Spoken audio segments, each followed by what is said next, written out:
Hello दोस्तों, आप ये पोशाक देख रहे हैं। ये हमने बिना सुई धागा और बिना सिलाई मशीन के बनाई है। एक ये पोशाक बनाई है हमने, एक ये पोशाक बनाई है और एक ये पोशाक बनाई है। आज हम आपको इस वीडियो के माध्यम से श्री कृष्ण जी की पोशाक बनाना दिखा रहे हैं। तो चलिए स्टार्ट करते हैं। पोशाक बनाने के लिए हमने ये कपड़ा ले लिया है। आप कोई भी कपड़ा ले सकते हैं। मैंने ये ब्लाउज पीस लिया है और ये इस टाइप से ये पेपर ले लिया है। वॉल पेपर का जो पीछे का पार्ट होता है, मैंने वो पेपर लिया है। आप चाहें तो न्यूज़पेपर भी ले सकते हैं। तो उसके सबसे पहले हम इस तरह से ये पेपर को रखेंगे। पेपर के ऊपर इस तरह से कपड़े को रखेंगे जितनी हमें नीड है। जैसे ठाकुर जी के साइज़ के अकॉर्डिंग हम ये पोशाक बनाएंगे। तो हमारे जो ठाकुर जी हैं वो 6 नंबर के हैं, तो हम उस अकॉर्डिंग बनाएंगे। अगर आपके जितने बड़े हो आप उस अकॉर्डिंग बना सकते हैं। तो सबसे पहले ये कपड़े को पेपर के ऊपर रखेंगे और उसकी लेंथ इतनी लेंगे यहाँ तक, और इस पेपर को इस तरह से काट देंगे। कपड़े को रखकर इस तरह से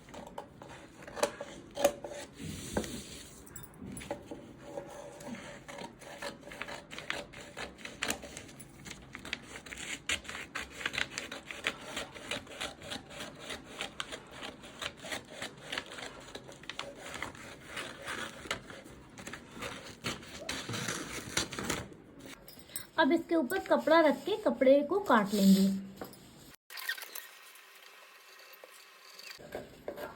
लेकिन बॉर्डर वाली बहुत सुंदर लगेगी, इसलिए हमने बॉर्डर ले आए यहाँ। ऊपर की चोली के लिए ये हम ऊपर का ये साइड का पार्ट ले लेंगे। तो यहाँ बिना सिलाई मशीन के हम स्टेपलर से बनाएंगे भगवान जी की पोशाक।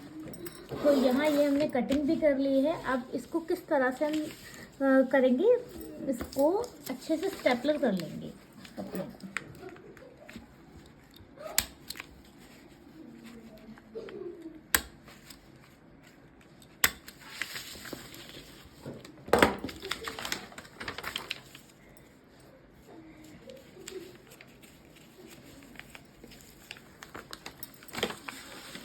अब इसको इस तरह से स्टेपलर लगाना है।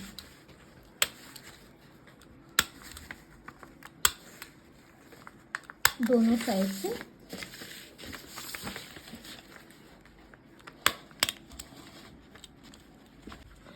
वैसे अगर आप सिलाई मशीन से अगर ये इस पोशाक को बनाएंगे तो बहुत सुंदर बनेगी और वो भी इसी तरह से बनेगी।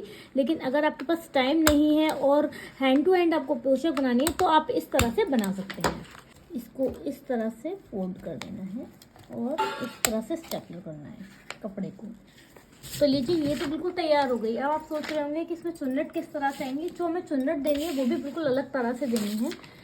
वो इसमें चुन्नट इस तरह से देनी है। पहले आपको इस तरह से करना है और फिर आपको इस तरह से करना है। जैसे बच्चे पंखा बनाते हैं ना, उस तरह से आपको इसको फोल्ड करना है। तो इस तरह से आपको फोल्ड करना है, एक आगे और एक पीछे की साइड। और इस तरह से फोल्ड करने के बाद ये इस तरह से दबाते हुए, जिससे कि अच्छे से ये पोशाक बने।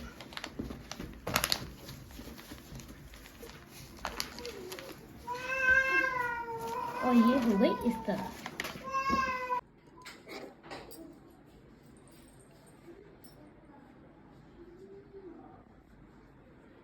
अब इसको हम पिन अप करेंगे एक एक चुन्नट लेकर अच्छे से। ये एक चुन्नट ले ली और इस तरह से इसको पिन अप कर देंगे।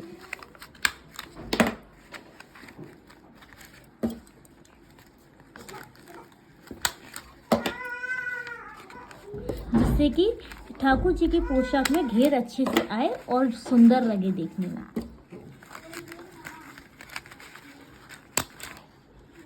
ये आपको इस तरह से पिन लगानी है। आप भी सोच में पड़ गए होंगे ना कि ये बिना सिलाई मशीन और बिना सुई धागे की किस तरह से ये पोशाक बनेगी। तो देखिए, हम कितनी आसानी से ये पोशाक बना रहे हैं और देखिए कितनी अच्छी से ये बन रही है। अभी इसको आधा लुक तो ये इसका आ चुका है, अभी आधा बाकी है। और आप इस वीडियो में बने रहें, बिना स्किप करें और देखते रहें इस पोशाक बनाने का तरीका। तो ठाकुर जी का ये लहंगा तो बिल्कुल कंप्लीट तैयार हो चुका है। अब हम इस लहंगे की चोली बना लेते हैं। तो चोली बनाने के लिए हमने ये कपड़ा लिया था और इसी तरह से हम इसकी पेपर की कटिंग कर लेंगे और ये इस कपड़े को रखकर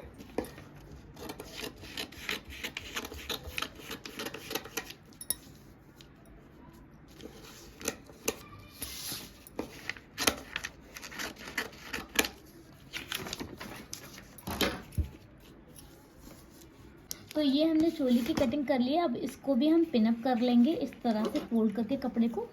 फोल्ड करने के बाद पहले नेक बनाएंगे।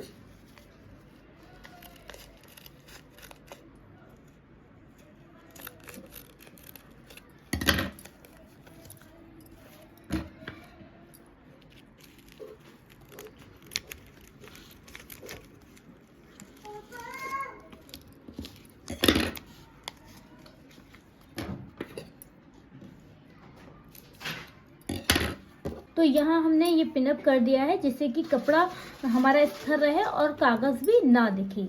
और अब हम इसमें जॉइंट करेंगे, ठीक है। तो ये लहंगा लिया है हमने और सबसे पहले ये पीछे का पोर्शन हम इस तरह से जॉइंट करेंगे। ये इस तरह से यहाँ लेकर और इसमें पिनअप कर देंगे इस तरह से। ये एक इधर पिनअप करेंगे और एक इस साइड पिनअप करेंगे।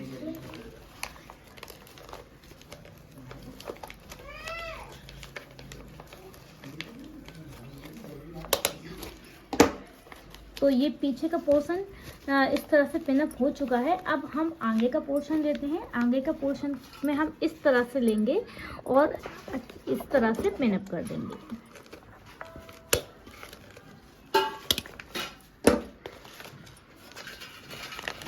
और इसी तरह से हम ये आगे का पोर्शन लेंगे और इधर पिनअप कर देंगे। तो यहाँ इस तरह से पिनअप कर लेंगे और इसको इस तरह से रोल कर देंगे जैसे कि घेर पूरा दिखे। अब यहाँ ये चोली को आगे से कट कर लेंगे।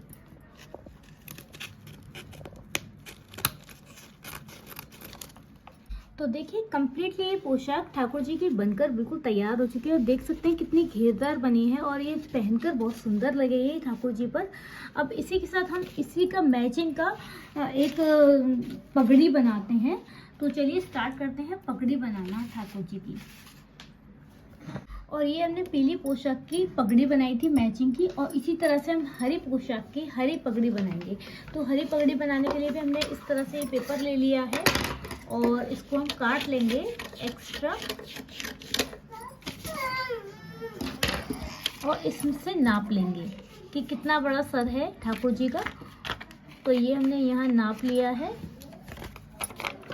तो फिर से हम अच्छे से कटिंग कर लेंगे। तो ये हो गई कटिंग और साथ में ये कपड़ा हम थोड़ा सा काट लेंगे इस पेपर को रखकर।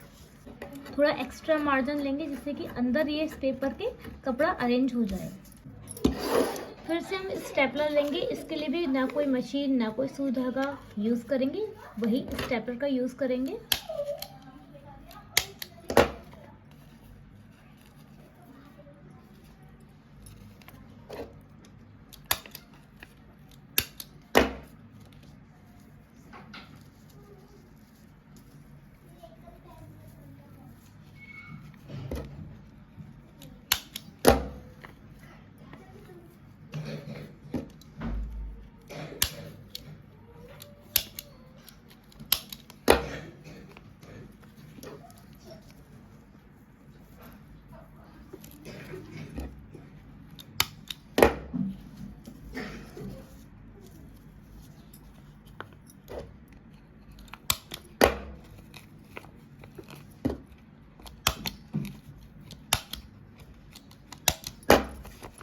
और इसको इस तरह से फोल्ड करेंगे।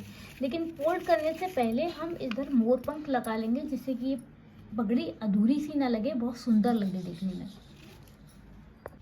मेरे पास ये एक्स्ट्रा में मोर पंख रखा हुआ था। अगर आपके पास नहीं है तो आप कोई स्टोन या आप कुछ भी मार्केट से ले सकते हैं या कुछ भी ले सकते हैं। मेरे पास तो मोर पंख है तो मैं मोर पंख का यूज़ कर रही हूँ। मोर पंख कान्हा जी को बहुत प्रिय है और हमने इस मोर पंख को इधर यूज़ भी कर लिया। इसको पहले इस तरह से फोल्ड करना है, उसके बाद ये इस तरह से यूं फोल्ड करना है। अब यहाँ लगेंगे स्टेपलर।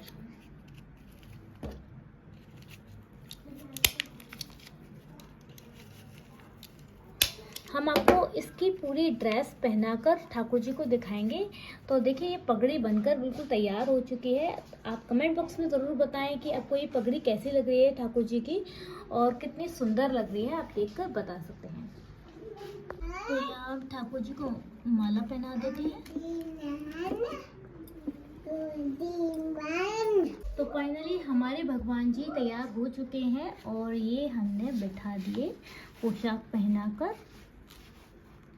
अब इनको पगड़ी लगाएंगे। तो देख सकते हैं आप कितनी सुंदर लग रहे हैं भगवान जी। अगर आपके घर में कोई ओकेशन है और आपको नई पोशाक बनानी है तो आप इस तरह से बना सकते हैं और बहुत ही जल्दी बन जाती है और बिना सिलाई मशीन, बिना सुई धागे के। अब हम अपने कान्हा जी को काला टीका लगा देंगे जिससे कि हमारे कान्हा जी को नज़र ना लगे। नज़र लगती है हमारे लड्डू गोपाल जी को, कोई काला टीका तो लगा दो लड्डू गोपाल जी के। अगर आपको इस पोशाक बनाने की ट्रिक अच्छी लगी हो तो प्लीज़ लाइक करें, शेयर करें, कमेंट करें और ज़्यादा से ज़्यादा सब्सक्राइब करें और शेयर करें, जिससे कि लोगों तक ये इजी वे पहुंच जाए कान्हा जी की पोशाक बनाने का।